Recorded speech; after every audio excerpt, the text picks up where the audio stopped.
ខ្ញុំខាងក្រៅខ្ញុំអត់ចេះច្រៀងប៉ុន្តែ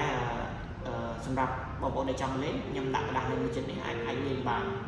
បើលេងមិនចប់ទៅបាទហើយបាត់នេះវាមានខតស្រួលលេងបងប្អូនមានកន្លះដូចយើងឃើញនៅក្នុងនេះវាដាក់ដូចដូងហើយនឹងសូចឹងនៅជាមួយគ្នាបានន័យថាមួយខណ្ឌហ្នឹងមកប្រឡោះហ្នឹងវាមានខត2អញ្ចឹងយើងលេងកន្លះតែបើសិនជាវាក្នុងមួយប្រឡោះវាមានខតតែមួយទេលេងពេញតែកន្លះលេងមិនកន្លះយើងលេងចេះចង់ឡើងចង់ឡើងចង់ឡើងចង់ឡើងចង់អាហ្នឹងបានន័យថាយើងកន្លះចង់ឡើងចង់អា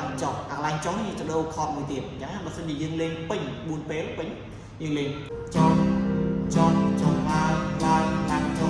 ង់ឡើងចង់អានេះចង់យើងដូរខតទៅចង់ដល់ទីនេះយើងដូរខតទៅទៀតចង់ឡើងចង់ឡើងចង់ឡើងចង់ឡើងចង់ណាបាទចូលបងមើលនៅក្នុងកណ្ដាលនេះទៅគឺមានកន្លែងខ្លះវានៅតែឯងកន្លែងខ្លះវានៅជាមួយគ្នាយើងលេងកន្លះហើយបើសិនជានៅតែឯងយើងលេងពេញបាទអរគុណ